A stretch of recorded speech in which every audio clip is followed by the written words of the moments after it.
I got him. Fire in the hole. Boom! And he pounded this buck. I mean, could not have walked up there and put a better shot on him. He had rubbed the top of his antlers and just stopped. It was like, oh, crap, I'm hungry. I need to eat. And then we didn't let him finish the process because we shot him. The only way I learn lessons is the hard way. And I always think back to a buck that I hunted in 2010 that I just kept blowing stocks on.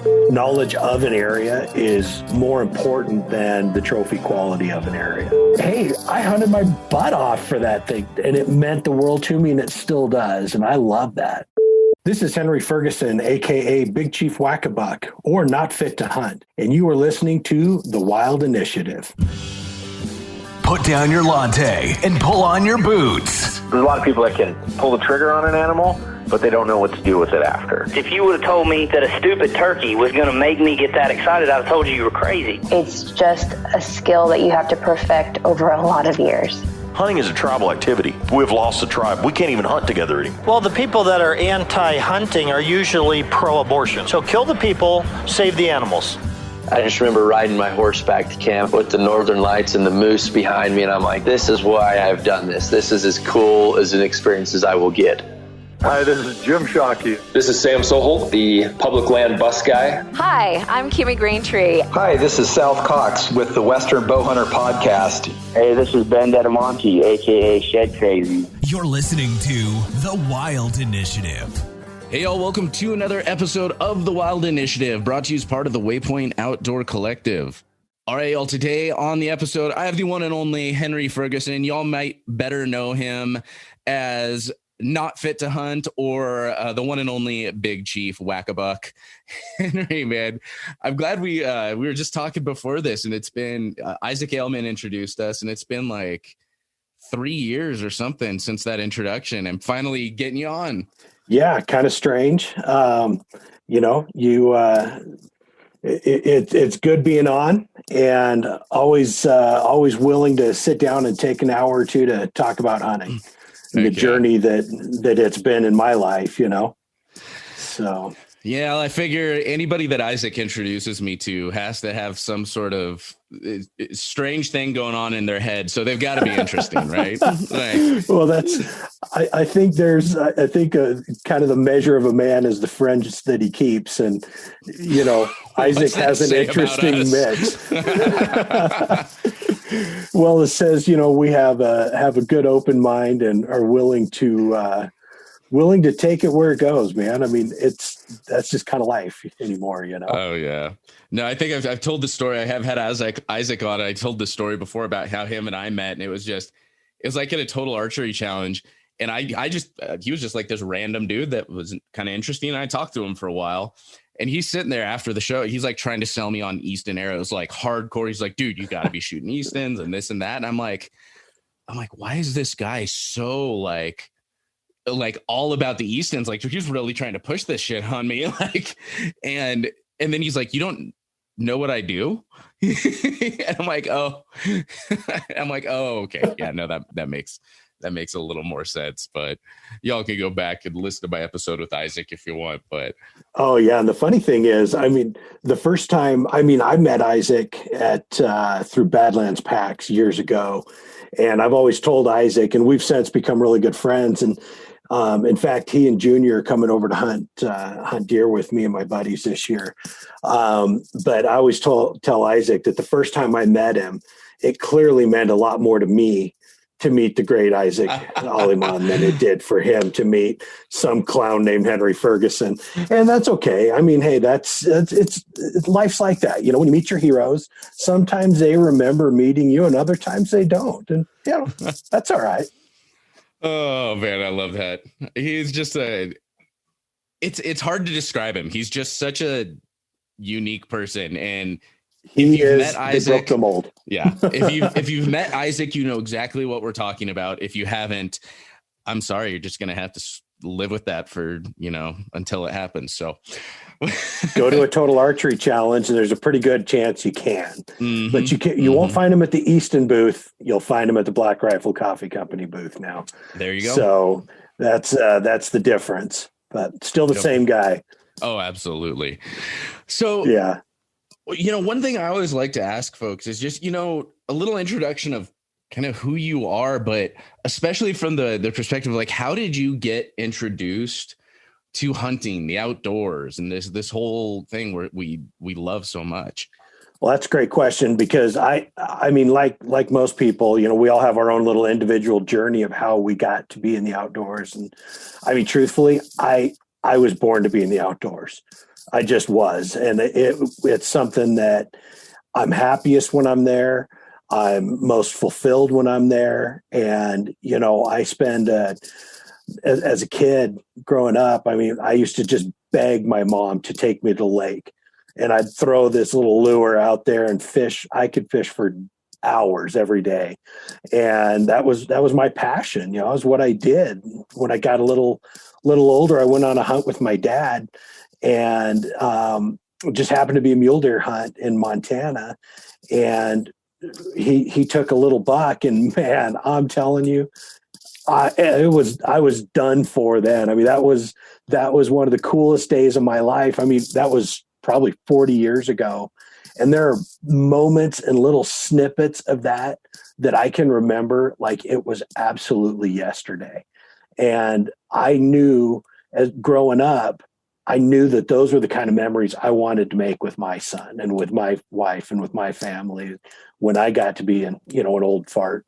And it's been, I mean, I can tell you right now, I mean, some of the stories, the hunt stories that I have with my wife and son are absolutely the best. I mean, I've been on some great hunts, killed a few great deer, but if you ask me my favorite hunt stories, it's almost always going to go back to one of the stories with them. And it's cool because for me being a hunter, I know what to expect of myself when the chips are down, when the bull's coming in, or when I'm sneaking in on the buck and waiting for him to stand. I know what to expect, but I do not know that of my wife and son. That's a bit more of a mystery to me. And and those moments just tend to be filled with so much excitement because, this last year we snuck in on a buck, my buddy Rivers, Koskinen, myself, and with my son, and it was my son's tag. He's 14 years old. We snuck in on this buck, and all of his does are up feeding, clear, visible as can be. I can see the top of his rack feeding in this draw. I can just see the top of his rack and barely the top of his back. But I'm kneeling, looking through my spotting scope. My son is literally laying down prone. So he's, a foot and a half under me. So he can't see anything. He can see his antler tips come by every once in a while. And so the cool thing was we sat there and watched this buck for like 10 minutes, feeding, waiting for him to come out. And finally, when he comes out, this stinking thing comes out and like is just angling, quartering away, going through this little hole in the brush. And Kyle goes, "I got him. Fire in the hole." Boom. And I mean, just that fast. And he's pounded this buck. I mean, could not have walked up there and put a better shot on him. Nice. And, moments like that, it's just cool, and I mean, it's where you see all of that hard work that you've put in at the range with them. You just see it come through and you see it all pay off. And if it gets cooler than that, I don't know how. It's just something I enjoy so much. That's like you tell that story and all of a sudden, like the second you're getting into that moment, like I'm getting pumped up, like I was there watching it with you. And, we're talking just before this about like, just telling those hunting stories and how that like you can gain so much out of just hearing.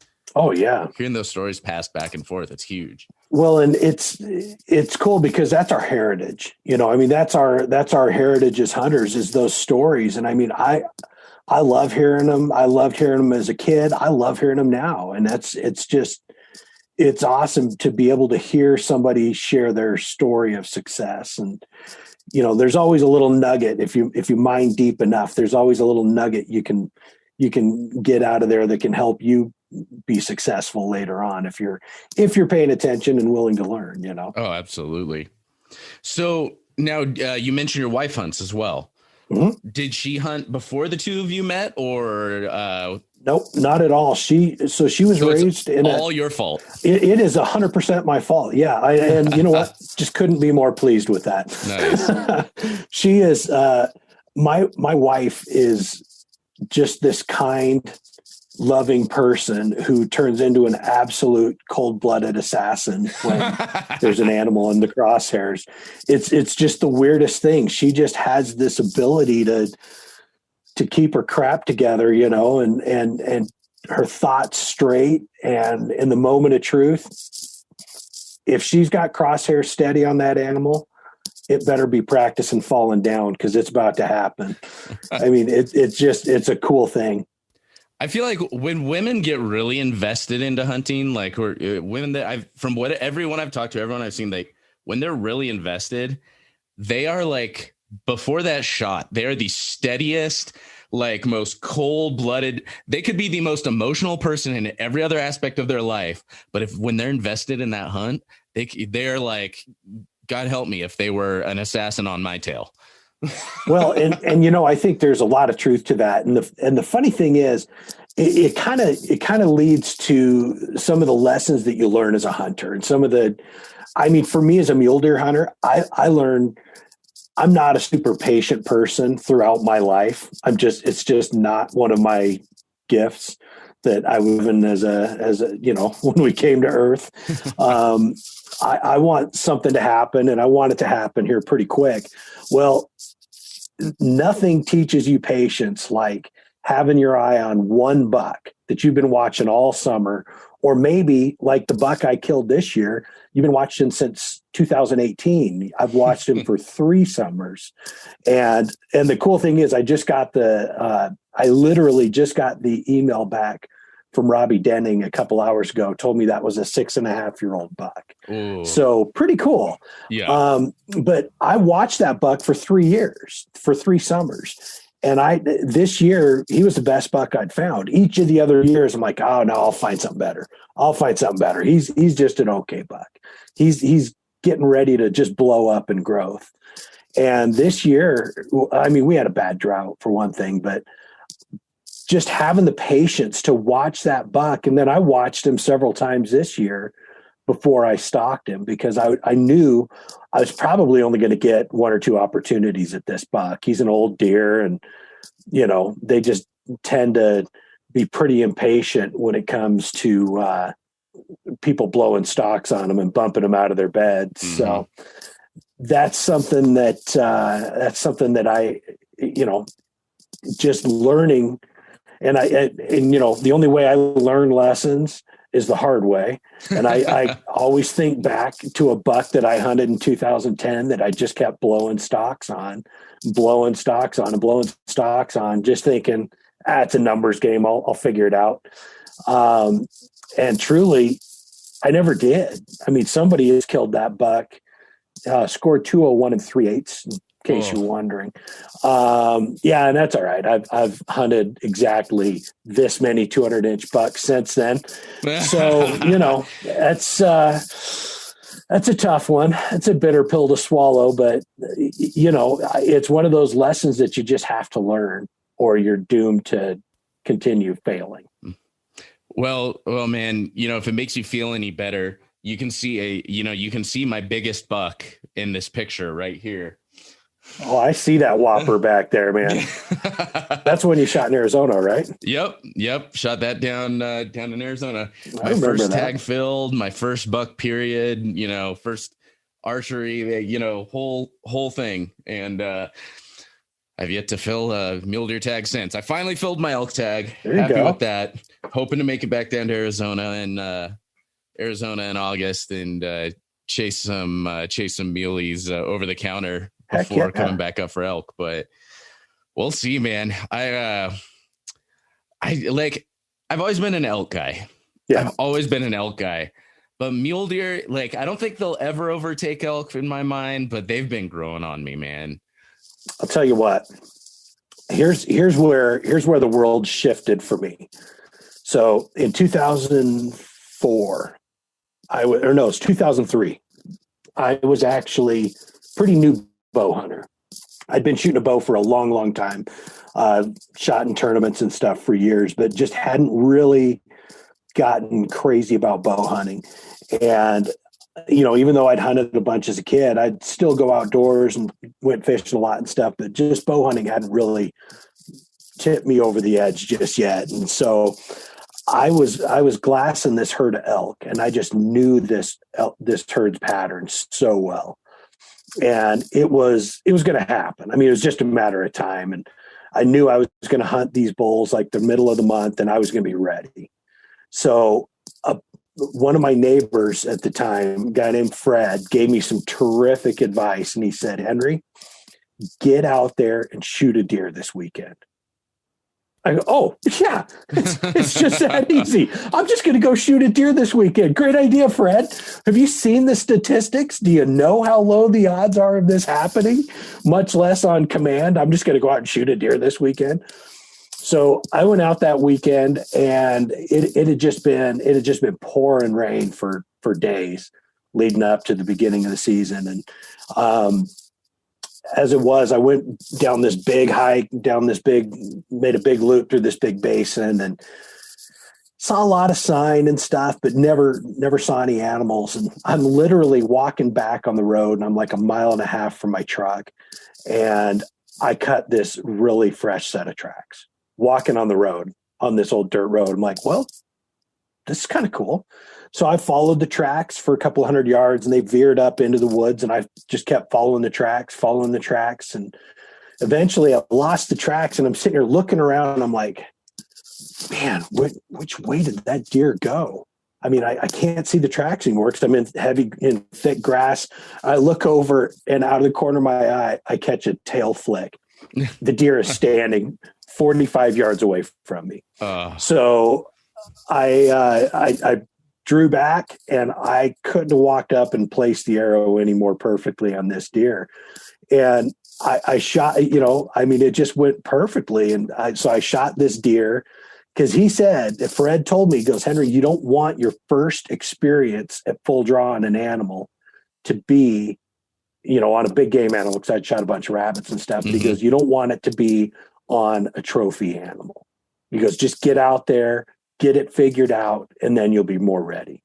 So it was terrific advice. And had the elk ever freaking shown up, it would have, I think I would have been way more ready. But I hunted those stinking elk day after day. And that pattern that was just, I'd spent all that time working on developing, they just completely ghosted me. And so began my stories as an elk hunter, because they drive me nuts, man. They drive me absolutely crazy. But while I was hunting that big herd of elk with that huge bull in there, I managed to sneak in this oak brush, and there were a bachelor herd of bucks. There's a bachelor herd of bucks up there, and I got in close on this bachelor herd. And I found myself 5 days after I had shot that doe. So I'd already filled my deer tag 10 yards away from two Pope and Young bucks. Gosh. Sam, you talk about top pin close. It was crazy. It was like top pin, hold it a couple inches low, kind of close. You've got to lean back so the broadhead doesn't brush it. Oh man. Yeah. It was pretty crazy. And that day right there, I kind of became a mule deer hunter. I was like, man, this was cool. I want this experience again, but with a tag, in my pocket. So, and I've just been chasing that high again ever since, man. And I think that's really what it is. 18 years later, I'm still just hoping for just one more chance at a big buck, That's awesome. I'm excited to finally start being able to hunt some places consistently, because everywhere I've hunted, I've never really got to either chase a deer or spend time scouting, getting to know an area and that. And I'm excited to be out here in Montana now to where I can really consistently hunt these same areas or scout them, or, you know, get to know a few different areas and really start investing in maybe shooting a bigger mule deer, maybe shooting something with a fork this time. It's going to pay off. I can tell you right now that will pay off, because knowledge of an area is more important than the trophy quality of an area. Mm-hmm. Because if you know what's there, you're going to be able to mine out those better, you know, the better bucks that live in the area, and you'll know where they're going. You'll figure out those patterns and figure out where they go once they get bumped by either you or other hunters or hikers if you're in Colorado, or, you know, I mean, it's that knowledge really pays off. I'm telling you. Oh, without a doubt. Like everyone talks about that, like the benefits of hunting in an area consistently time and time again. And it's like, I knew that in my head, but I never really realized it until I was hunting here in Montana in 2019. And I just quit my job. I'd started my business. And so I was out here for like 6 weeks hunting elk. And for the most part, I tried a few different places, but for the most part, I spent majority of my time chasing this herd, or these couple of herds, in this one section of public. And I learned that piece of public like the back of my hand. I mean, I knew every nook and cranny they could hide in there. I still didn't manage to get one, but I just started seeing the difference when you see that herd. You're like, you know exactly where you can cut through and how to get around them. Like if you're going this direction to not wind them, or whatever that happens to be. And saw a few whitetail in there, saw a few mule deer. I had a doe, and I can't remember off the top of my head if it was a whitetail or a deer. But the funny thing about Montana is like the units are all so different for the general tags, to where it's like, okay, one unit, you're on your general tag, you're able to shoot mule deer bucks, elk bulls and cows, and whitetail does. The other one, you may only be able to shoot an elk bull, mule deer buck, and a mule deer doe, and no whitetail. A different one, you may not be able to shoot mule deer at all. But it's like, it's so, and I just completely forgot which one I was in. So I'm sitting there staring at this doe, and I'm like, I hadn't seen it. I'm like, I would be very happy to take home that doe and put it in the freezer. Like, that looks like a tasty ass hunk of meat. There you go. And I just sat there staring at it like an idiot. And I'm like, crap, what am I allowed to shoot in here? Which unit am I in again? Crap. And finally, I ended up getting back to the truck and looking it up. I'm like, yeah, I could have shot that. Awesome. That's awesome. But, you know, and I do like the way Montana manages like that, though, because it allows them to really micromanage a herd. And I think that's one of the problems that Colorado gets into, is we tend to like clump a bunch of units together for a tag. And I mean, some of them are really big geographically, and it just doesn't allow them to manage that as detailed and as fine as I think they should. But hey, my wildlife biology degree, I'm still waiting for that to come through. You know, mostly because I never went to school for it, but you know, that's my own opinion. I went to the University of Instagram for wildlife biology. I'm expecting. Yeah, I'm surprised we never saw each other in class. Exactly. Well, I'll when I call my advisor, I'll ask him where your paperwork's at. Appreciate it. Yeah, I appreciate that. That'd be real helpful. But man, you know, looking at your Instagram, you may not have gotten that 200 plus. You may have not have found any of those. Not yet. Not yet. But there are definitely some beauties up on your wall here. And man, you just posted that non-typical that you just posted. Is it today or yesterday? Yeah, that's a buck that lived actually pretty close to our house. And that one, we aren't sure if it was we're pretty sure it was a mountain lion that got him. But he's no longer with us. Sad day. But his running mate was actually, he was another huge buck, and he wandered onto the wrong chunk of private property this last year and chasing does, got himself shot. So isn't that always the way for a guy to get in trouble? It's not a new story, that's for sure. Oh man. So, I was just talking with a bunch of people about non-typicals recently, and like I can't ever decide what I like more. Like, and it's, oh darn, I guess I have to pick. No, I don't. But it's like, if you got those two, you say you got those two muleys right next to each other, you got that perfect like basket, just gorgeous, 180 plus muley. And then you've got the other one that's just got weird drop tines, like hanging down over its face. It's all asymmetrical, looks like maybe the family tree hasn't branched all that much. So which one are you going for? You got them both at 20, 30 yards broadside. Which are you taking? So for me, that it used to be a tough decision, and I used to think, man, give me that big typical. And I would still, I have, well, I was going to say an unspoken goal, but as soon as I say it, it's not unspoken anymore. I would love to shoot a 200-inch net typical. That's a goal of mine that I would love to do. But I want a big trashy buck for my wall. I want something with just,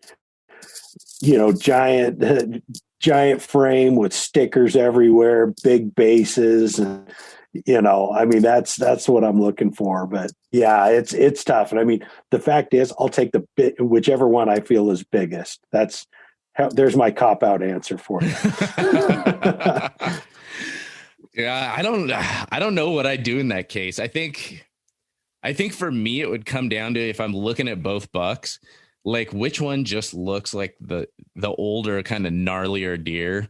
Like it just, maybe one's a little bit grayer in the face or a little more stooped or whatever it is. Whatever one just looks like he's been around longer, maybe a little bit smarter and a little bit tougher. I think that's what I'd go for. But honestly, at this point, my goal is getting a forky. That's all I care about. As long as the next one I get has a fork, there you go, man. The sky's the limit there. I'll tell you what. Let me tell you the easiest way to do that. And that is put your bugle in a box and leave it at your house and hunt deer. That's the easiest way to do it. Is you just got to devote the time to it. But with you saying those two bucks standing side by side, I had a story back in, I think it was 2004. So it was the second year after I'd shot that doe, back out hunting with my wife. And we went into this spot where opening day, we had seen a big bachelor herd, and it had like 4 standout bucks in it. 4 bucks that were like, oh, I want that one. Oh, no, that one. That one will do too. There were just 4 great bucks. And one of them was this big wide buck. He was like almost 30 inches wide, and he had these crabby fronts, but just these huge backs and a giant body. So as it turns out, 2 days later, we're back in that same spot, and we cut some fresh tracks. Follow these fresh tracks right after the rain. Anybody seeing a pattern or any sort of theme here yet? Hunting after the rains has been a real effective method for me. But we get in there, and I sneak down into this little draw, and I see them both bedded. And this is one of those humble pie moments here, so bear with me. I see them both bedded there, and they're like 55 yards. I'm like, done. Which one do I want? And I'm sitting here going back and forth. Got a little deeper forks on the younger buck, but man, that other buck's just so big. But I let those deep forks coax me in, and so I drew back, and I'm like, man, I can't clear the brush to get this shot. So I knelt down, and I'm like, oh man, now I can't clear the brush closer to me. So I squatted down, and just a super solid position. Oh, of course. Took the shot, and naturally I dropped my bow arm, and I just dropped out of that shot. Went right under the deer. And I'm just sitting there kicking myself. And I walked down and grabbed that arrow, went back up to the trail. My wife standing there, just eyes just bugging out of her head. She goes, I go, did you see those deer? She goes, oh, yeah, they just ran past me at like 25 yards. And she goes, and I go, you didn't shoot? She goes, did you not hear me say ran past me at 25 yards? So we go around a couple more bends in the trail, and there they are, both of them standing there at 60 yards. Now, when they're standing up and you've got a giant bodied, sway backed buck standing next to a young buck with good forks, but a smaller frame, then the decision was a little easier. I mean, that big one probably outweighed him by 50 pounds. But yeah, it was kind of funny. I mean, I made two different decisions because I got two opportunities at those bucks that day. And I made two very different decisions in the two encounters. It's a benefit of having the full story, right? You know, I didn't have all the information. Didn't have all the information the first time I saw them. So yeah, they were both bedded and looked the same. But so now is your wife just as obsessed with the muleys as you are, or does she have her other stuff she likes to chase? So my wife would rather hunt elk, which I just feel is a pretty significant character flaw, but I've got to overlook it. The marriage can survive it, with counseling. It can. And honestly, it takes some discussion and some work, some compromise, but, and I don't know, she likes hunting elk because she has the biggest elk in the family. And I just had this mental picture of, what is this? Is this a diaphragm call? Have you been cheated? Exactly. You just get into bed and you pull back the covers, and you find a diaphragm call. What is this? I've been on TikTok too much lately, so I need to not go there. I'll tell you her elk story. Okay. Her one elk story. It's very short. So she drew a rifle elk tag like 3 years ago out here. And it's in a unit that I know real well. Scouted it a lot. And we've killed a couple bulls in this drainage where I thought we'd probably have the best chance at hers. So we went out, and I'd scouted it a lot that year and knew that there was a lot of activity in this first drainage, and thought for sure, man, if we get in there early, we've got a decent chance of seeing an elk in there. And our trophy standards were spike or better because it was a bull tag. Yeah. In this particular unit, you can kill any antlered elk. So, I mean, literally, we're going out there to fill the freezer. So we get up there, and first thing in the morning, and when I say first thing in the morning, I mean, like when we popped over the top, I looked at my watch, and we were about 2 minutes away from legal shooting light. So I'm feeling pretty good.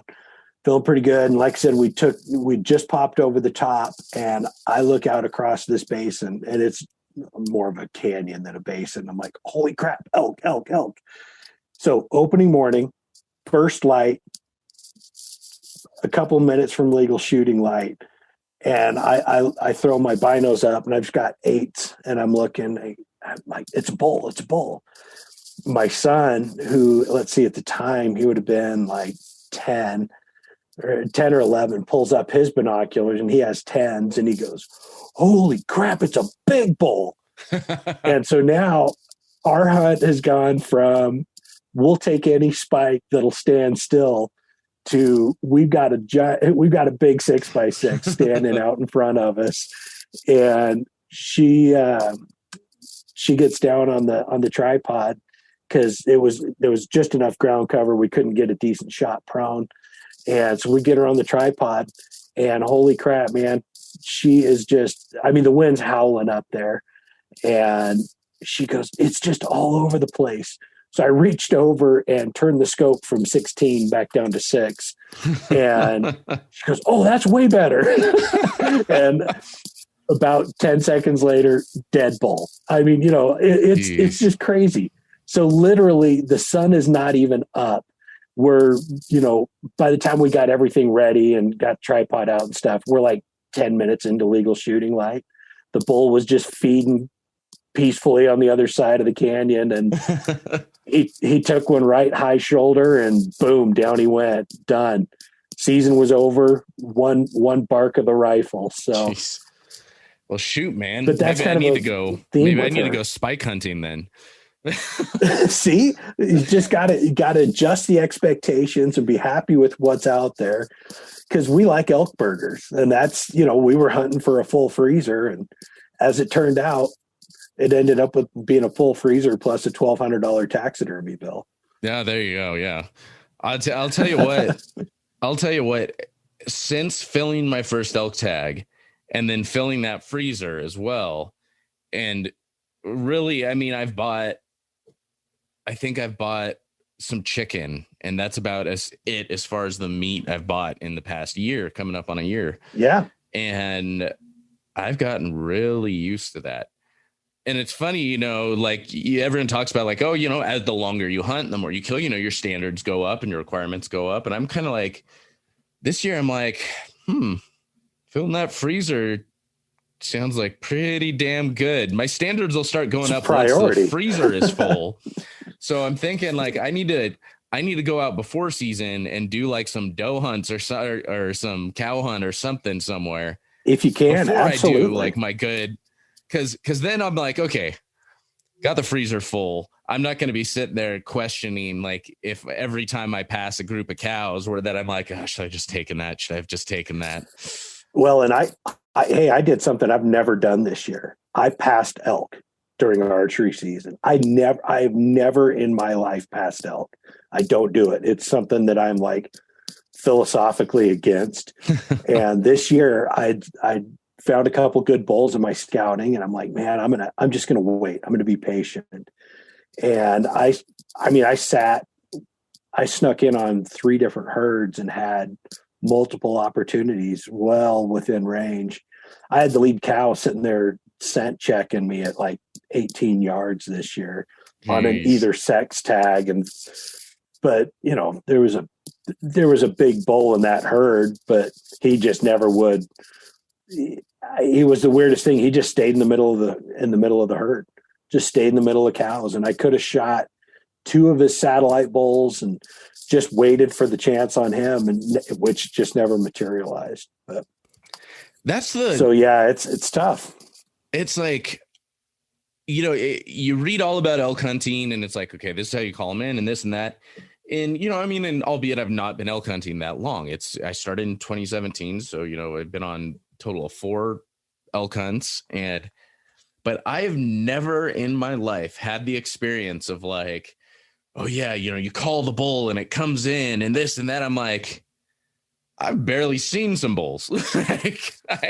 It's tough, and it's like, you watch too many, you'll watch too many Born and Raised videos. You watch too much Randy Newberg, and you start thinking like everywhere you go out, it's just going to be bugling and this and that. Just a matter of time.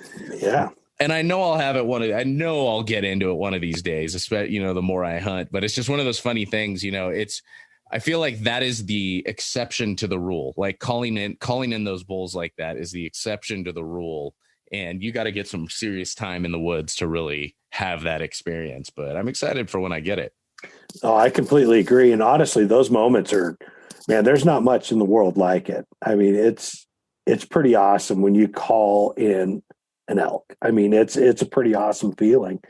And, especially when they come in bugling and screaming. I mean, I called in my first bull that I ever shot. It was a 5x5, which is a little smaller than my son's elk, which puts me third in our family of 3 for biggest elk. And that's okay. Hey, you're still on the podium. You're still on the podium. That's right. For now. They both have rifle tags this year. I better get my crap together. Oh no. But truthfully, I mean, I spotted that bull way on the other side of a huge basin. And I mean, it was late in the evening, and I knew there was no chance I could get to him in time. So I blew on my little Primos power bugle, and I started with a couple cow calls, and he's looking around. I'm like, how can he even hear me that far away? But just a big open base, and the sound carries well. And I thought, you know what? I got that new bugle, and I don't totally suck with it. I'm going to give it a shot. So I blew on the bugle, and he looks over and is like watching really intently. And then I cow called again, and that bull started kind of trotting down the hill. And I'm like, that's pretty cool. I mean, still thinking he's got a long ways to go. He's like 800 yards away, and so I'm just watching. I'm like, I'm not really going to get excited. I'm not going to get my decoy out or anything until he until he crosses this hill in between us. And holy crap, he's on my side of that and running. And all of a sudden things are going crazy. So I mean, when he disappeared into some trees, I'm like frantically grabbing my decoy, threw it against a tree, and ran like 20 yards in front of it and called him in. And that stinking bull walked right in and just took it. I mean, it was just like what you see on the videos. And it's something that, I mean, I haven't experienced a whole lot of times since, but I sure did enjoy it. And I'd love to have that again, but I'm not a great elk hunter, and I'm not a great elk caller by any means. And so I'd kind of stick with my strengths, and that's spot and stock. Yeah. And I think, honestly, that's why I'm so drawn to elk, is like that experience. It's like, I really do love hunting mule deer. I mean, I just love hunting in general. You put me on just about anything. Yeah. I was even telling someone, I'm like, I don't care what it is. Put me in a high fence ranch in Texas, I'll still find a way to have fun. But if you're not, you shouldn't be there. Yeah. Yeah. But like that experience with the elk, I think, is why that'll always be what hooks me, is just because they're such a weird animal. But with those mule deer, man, the one thing I do like about mule deer over elk is I feel like when you see a big mule deer, the instant you see a big mule deer, oh, that's a big mule deer. Like with elk, unless it's like just the biggest one you've ever seen, like you kind of tend, like you see them all in a bachelor herd, whatever, you can pick out the biggest one usually, but there's a lot more like, how big is that one? If you're looking at the size, but you see a big muley come out, like you're like, holy shit. Like that's, yeah. Oh, it makes my heart skip a beat, man. I mean, it's probably bad for me physically because I see when and that's what I love about that scouting season, that's coming up on us now, is when you find that buck and maybe you're looking in a new spot or looking in an old place where you haven't seen a good deer in a few years. And all of a sudden that buck is in your 15s or in your spotting scope. And it's awesome. And that is because the whole process starts there. I mean, I've had it start it starts in July usually for me, because that's what everything looks big in June, but when they start forking and you see where they're, how wide they are, how heavy they are and stuff like that. I mean, that's when the hunt really starts for me. So are you definitely a hardhorn guy over velvet? Oh no. I've shot a couple real good velvet bucks, and I've shot a couple hardhorn, but I mean, for the most part, our season, I mean, I'm finding that our bucks are holding on to velvet a little longer here, over the last few years. And I have absolutely no idea why that is. I mean, the buck I shot last year, I shot him on like September 19th in full velvet. And it just made no sense at all, but kind of strange. I mean, like I said, I'd watched that buck for 3 years and I'd never seen him hardhorn ever. He had always been in velvet, even late in the season. So it's kind of strange, but almost makes you wonder if it was like a genetic thing to where it like could it be. just doesn't rub its velvet or something like that. That'd be interesting. Oh, yeah, well, he did rub his velvet because I've got a buddy who found one of his sheds, but But yeah, I think you'll just find some bucks every once in a while that just hold on to it a little later. I mean, I saw a buck by my house like 2 or 3 years ago on October 23rd that was rubbing his velvet that day. I literally watched the buck rubbing his velvet. I'm like, what the heck? Because generally they're all stripped by like the 10th to 15th of September in our area. Does Colorado, I forget, does Colorado have like an early season for bucks at all? Like while they're in velvet, like pre-rut kind of a deal? Or? Oh yeah. Oh, absolutely. So our archery season runs September 2nd through 30th. But there's also a few, and these are pretty hard tags to draw. There's some high country rifle tags that you can get as well, but you better have a whole pocket full of preference points to grab those. But they're early this year too, and they're like, I think they start like the 5th or 6th, something like that. I mean, it's really early this year. So you can definitely kind of catch, I mean, in normal circumstances where they're not wait until October to rub them off, but you can catch kind of that tail end of the velvet season then. Oh yeah. In those first few weeks of September. Definitely.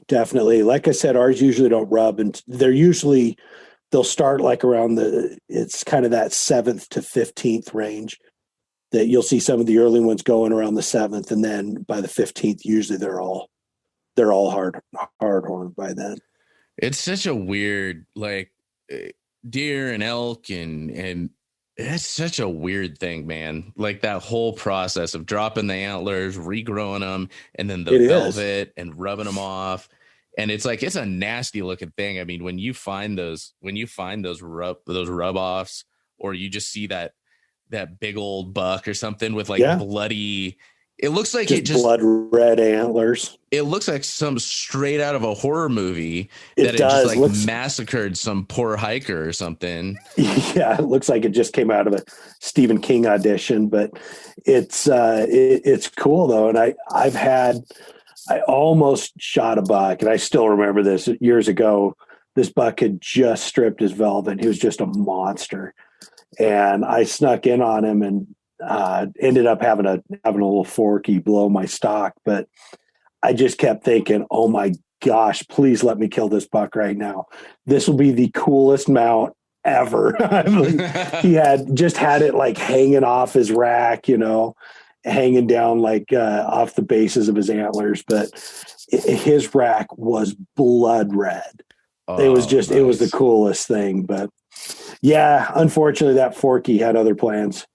I mean, that's definitely got to be like, I'm so big on getting them. If I'm going to get something mounted, I want it to have the feel that it did when I shot it. Like, so if I saw something like that with those red horns, I would be getting that to the taxidermist like that day. Like I would be driving through the night to get that to the tax. Yeah. Be like, all right, you need to lacquer the shit out of these horns or do what you got to do, and then formaldehyde this bitch up. So yeah, and I've shot a couple of them. I shot one that was like partially stripped, and he was able to save that. That was really cool. So like the top is polished and all tipped out, but the bases still have velvet on it. And then I shot another one couple of years ago with my son that he had rubbed the top of his antlers that morning and just stopped. It was like, oh, he's rubbing his antlers like, oh crap, I'm hungry, I need to eat. And literally fed all morning. We watched this buck feed all morning and bedded down in brush where he could have been rubbing his antlers, finishing the job, but it was like he just forgot. Yeah. And so we snuck in and we didn't let him finish the process because we shot him. But that's one of the coolest mounts I have on my wall, because it's literally about the top 8-10 inches are stripped off, and the rest of it is just velvet, just hanging off in strips. Almost really reminds cool. me of like, you're hiking, whatever, you see the cattails where like just the top half has gotten knocked off. Kind of reminds me of like a cattail almost. Exactly. Oh, funny, man. Yeah. And I just feel like those two deer, like those two bucks that I killed, I mean, those are if you think of how short the amount of time is throughout the year that buck would look like that. I mean, it's probably measured in, hours, not days for sure. Oh, yeah. And I mean, to be able to get them right then, I mean, it was really cool experience. And it makes for a unique mount too, that not everybody has something like that. I think that's what the magic is behind some of the non-typicals too, is a similar idea that like, okay, you shoot like this pristine, perfect basket antlered buck, except for the 200. Just had to rub that in a little bit there. Yeah. But to some extent, they're all the same. They're all going to be unique and have different number of points and this and that, and different width, and some will be tall, some will be wide. But after a while, you've seen one perfect basket head, you've seen them all. But those non-typicals, every one is its own. It's one of a kind. Like you see that non-typical, there's nothing out there. Yeah. Look like that thing. And you're going to be the only one that has one that looks like that. And there's a little bit of like kind of a little ego and like kind of like, that's pretty badass involved in that. Yeah. And like I said, I've been looking for years trying to find one, just trying to find a big non-typical that I could hunt. And, it seems like every time I freaking find one, it's in a spot I can't hunt, a unit I can't hunt, or whatever, and I still love looking at them. I don't care if I can hunt them or not. I still love seeing big mule deer. I mean, it's just such knowing how perfect the conditions have to be for an animal to grow, to have the genetics and have the feed and the water needed to grow that huge rack. It's just so unique. And that's why I love them, man. I just love finding big deer. I mean, at the end of the day, I don't care if they're non-typicals or typicals. I mean, I just like big deer. Having said that, I sure hope this is the year that I get to break 200 with something that just smashes it, Heck yeah. But time will tell. Well, that's one thing, I got into it with some guys and again, I'm just going to clarify up front, as long as it's legal and ethical, I don't care how you hunt, where, if you go to Texas and you pay to hunt like a high fence deer, all that stuff. Cool. If that's what you choose to do, what floats your boat, that's awesome. I'm also don't pretend like it isn't what it is. Like when I've gone to hunt Texas, I'm sitting there, I'm posting heck yeah, dude. I woke up in a nice comfy bed and I got at breakfast and some coffee and drank my coffee while the side-by-side took us to the blind. And I sat in that feeder and we sat and shot the shit until the feeder went off. And we waited for a couple of minutes until those fallow deer came over the ridge and blammo, we shot two of them. And then we threw them in the side-by-side back and we're back in time for lunch and a nap. There you go. But I was getting into it with some guys about pen raised deer. And those big old, you've probably seen, we've all seen them. They'll happen. Yes. And yes, I understand somebody will write me and be like, oh, well, those happen naturally too. I'm like, yes, they do. There's 1 in a million or 1 in 5 million. That gets that giant, bramble bush head. Yeah. That is just so ridiculously enormous. But I don't know where the pride is in shooting something like that. You didn't defeat it by any chance. It's practically somebody's backyard pet half of the time. And it hasn't lived that life. It's not giant because it had those perfect genetics and it had all that, natural feed, and it's smart and it learned and it, kept away from other hunters and stuff like that. You didn't defeat anything. And that's what bugs me about it. I was trying to get that across, and the response is always, you're just jealous because you can't afford it. Well, and hey, don't get me wrong. I see, we're all into hunting for different reasons, and it means different things to each of us. And that's why I've kind of come to the realization over the years that just respect what somebody loves. I mean, hey, that's cool. If that's what they're into. I mean, dude, I don't know. I mean, Mexico, I have trust issues with Mexico right now and some of the monsters that are coming out of there, because I don't know which ones were, have been all shot up with steroids, and that's, you're not looking at the same thing. And then you look at something like that Gordon buck, the new world record non-typical that the guy shot in Southwest Colorado. I mean, holy crap, man. That buck is a freak, an absolute freak. And it's a genetic anomaly. I mean, say what you will about it. That buck is amazing. Oh, yeah. I mean, a 348-inch deer, dude. I'd love to shoot. I drew a good Utah elk tag this year.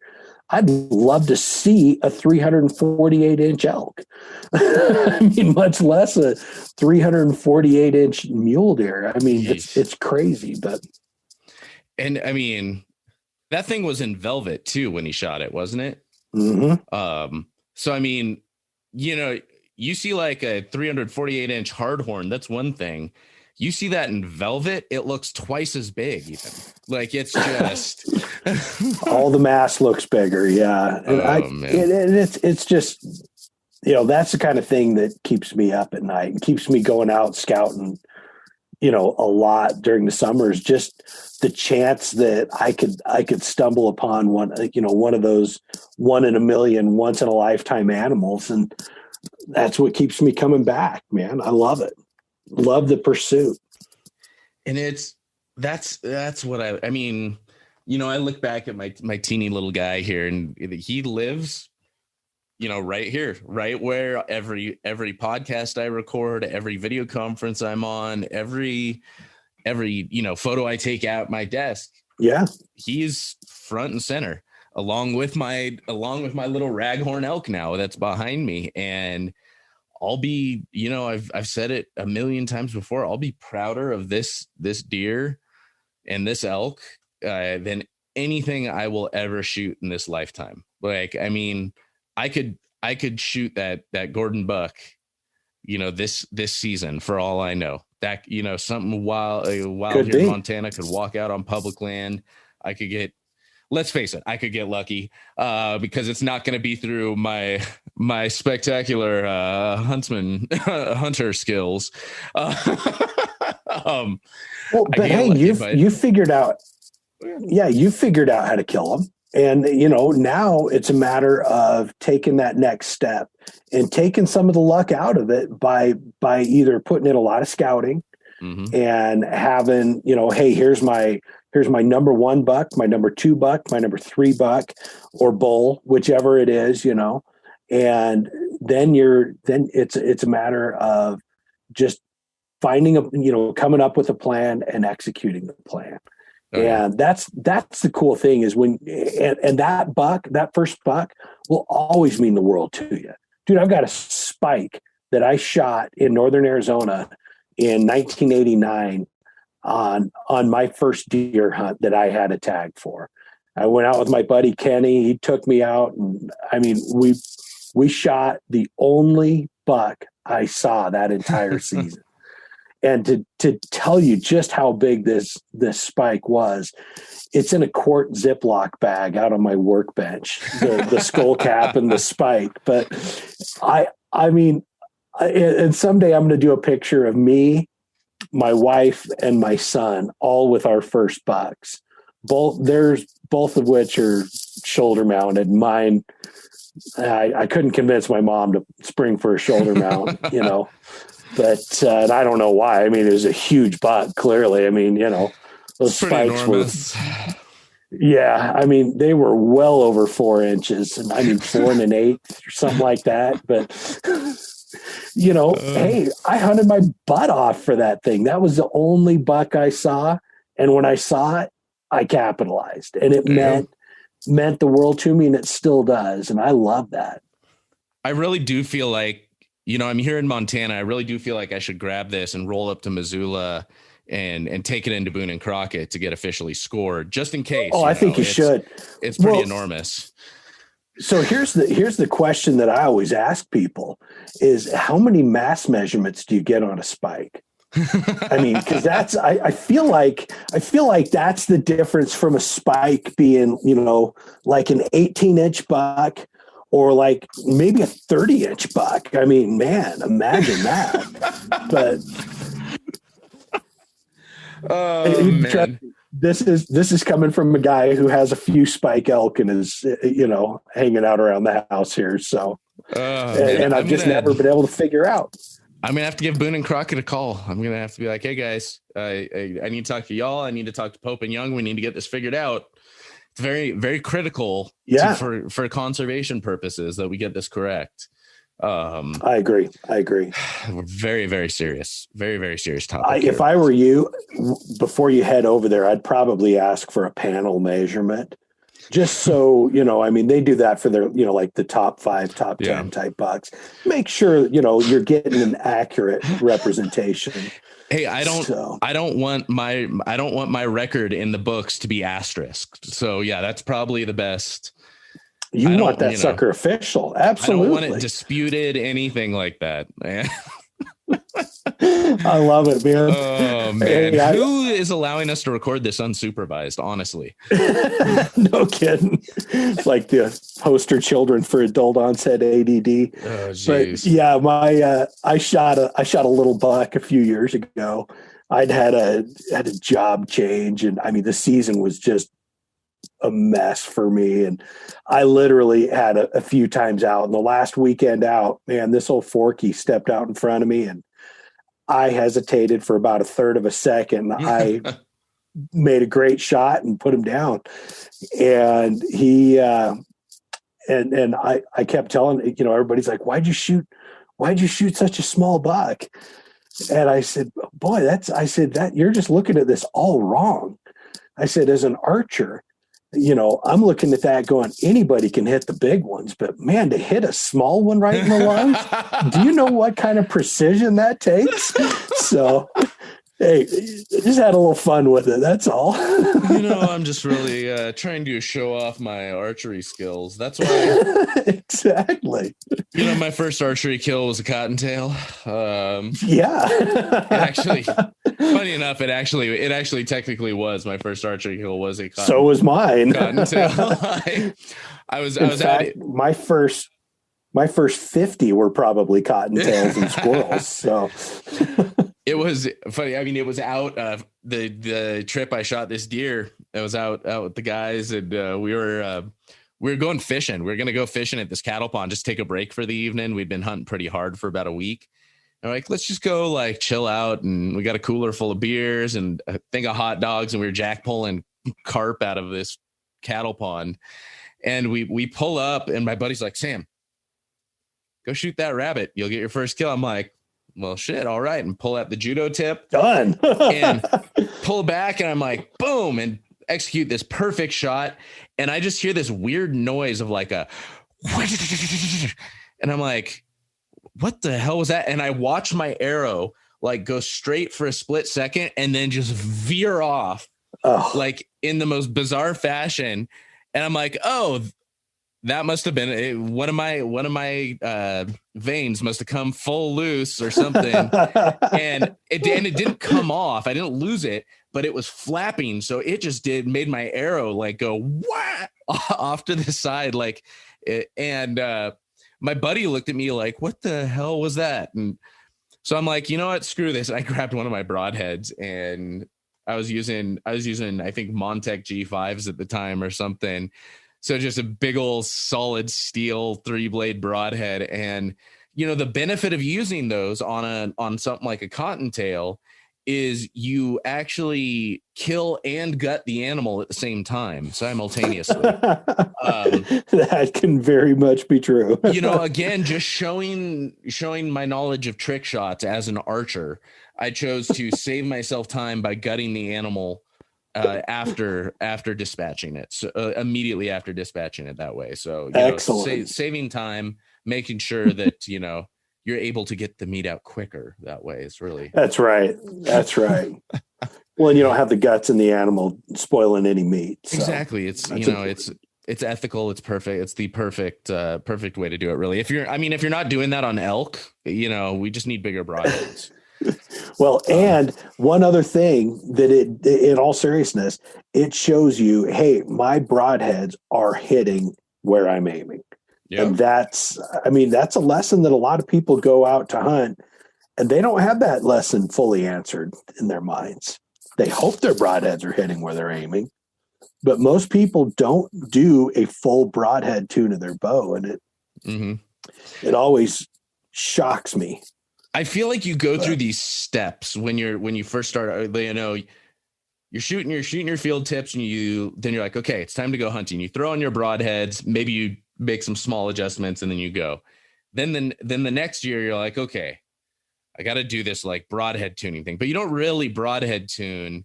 You shoot it, and then you just adjust for your broadheads later. And you're like, okay, now I'm really dialed in with my broadheads. Then you finally get to that stage where you're like, okay, no, there's a correct way to do this. And my broadheads should be hitting in the same spot as my field tips. And you start I'm finally getting to the part where now I'm taking the time to really tune my bow, tune my arrows, and get into arguments with guys that shoot mechanicals about why tuning is actually necessary. That was a whole nother experience this last year. Hey, I'll tell you, I've gone the full circle on broadheads. I started out shooting mechanicals. I shot a cheap mechanical that flew real well. Then I switched over to a fixed head, and I had some good luck with that, but I just was always a little disappointed by the amount of blood on the ground. So I switched back to mechanicals. And I like blood trails that are so obvious that, a visually impaired colorblind person could follow along and go, yep, here he goes right through here. That's what I'm looking for. So it's another one of those no right answer to it kind of questions. And I love shooting severs. Like I'm a huge fan of severs. Like I shoot the shit out of those things. And those are mechanical, but with my elk, like I really like shooting those big old, and I'm shooting those two blade single bevels. And half of the time those are nearly as the ones I get are nearly as wide as some of those severs when they open up. But those things are just, I got one right up there behind me, one of those kudu points, and those things are nasty. Those things, I will say the nice thing about the severs is you don't accidentally nick yourself when you're practicing. I've done that a few times. Oh, there is that. There is that. Yeah, I've kind of gone through and I've shot swackers. I've shot, Grim Reapers, and I've just ended up back with the Grim Reapers. Yeah. I like three blades because I like three surfaces cutting versus two. And I just feel like your odds of catching of clipping an artery or a vein are just that much higher when you've got that extra blade in there. So yeah, that's the thing. Like you can, everyone has what they prefer with their style of shooting and what they like to hunt. And you can sit and debate all of the intricacies of it. Oh yeah. Every single day of your life. And you could have a different style of broadhead for every animal you hunt based on that, and this and that and the other.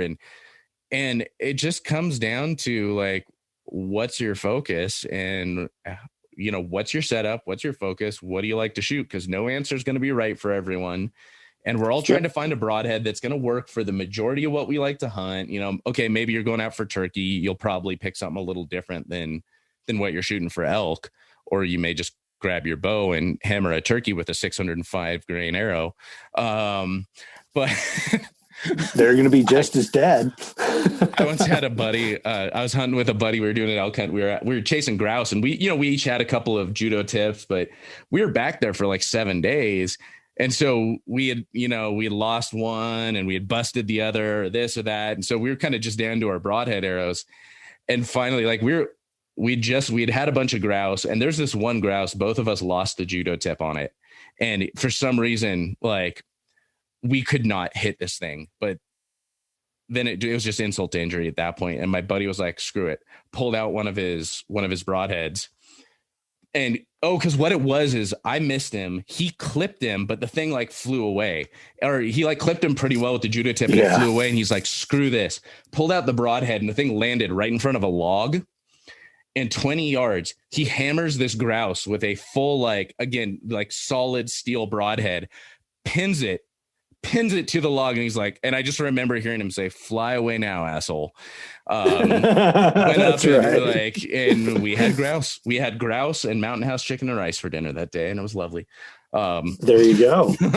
There you go. Some good fresh protein. There we go. Grouse are made for stuff like that. They're made for stories like that too, because I mean, you find me a hunter who hasn't hit a grouse and had it fly away, and I'll show you a hunter who probably hasn't shot a grouse. I mean, that's just the way they go. I mean, they're a frustrating little animal like that. Oh man, well, man, on that note, I always like to kind of wind down with, like, say, somebody comes up to you, you run into someone, they find out you're a hunter, and they're like, hey man, like, I see you got all these mule deer mounts. These things are awesome, but like, I've always wanted to get into hunting, but I don't know. There's so much to learn. I don't have any friends that do it. I don't know anyone that does it. Like, I don't know if it's for me. What kind of words of encouragement would you give that person as far as like getting into the outdoors, getting into hunting? That's easy. It's for everybody.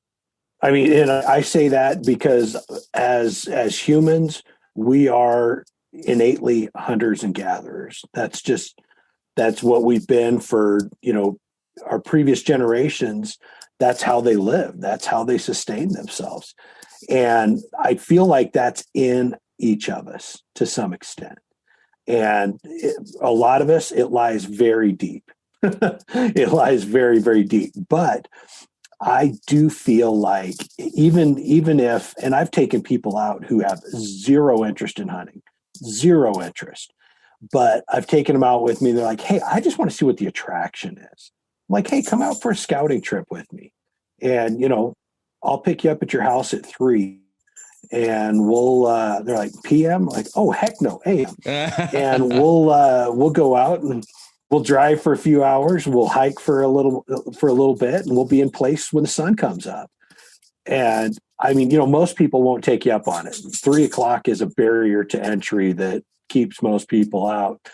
But I've had a couple friends take me up on it. And when they go out, they see the outdoors through a different lens.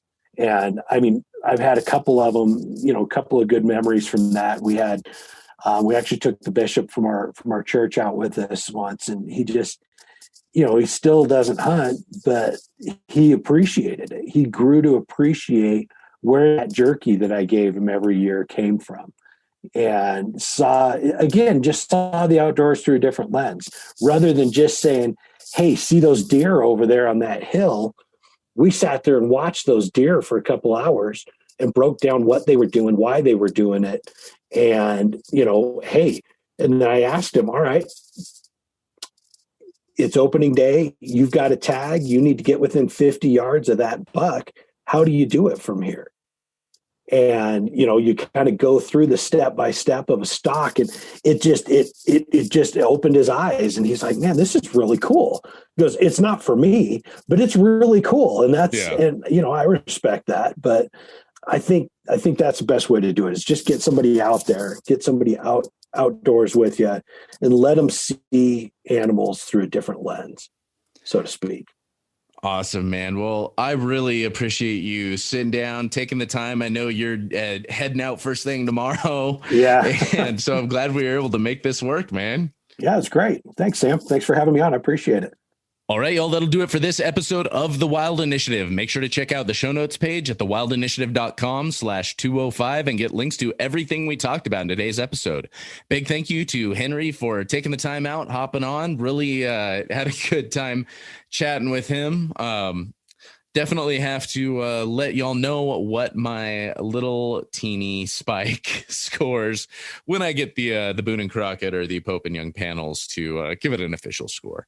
But, on that note, y'all, that'll do it for this week. Looking forward to next time. But until then, I hope this episode inspired you to get involved, get outdoors, and plan your initiative for the wild. Thank you for listening to The Wild Initiative. Please take a moment to leave a rating and review on iTunes or Stitcher, and head on over to thewildinitiative.com to get show notes, check out the blog, gear discounts, other podcasts from the Wild Initiative family, and more.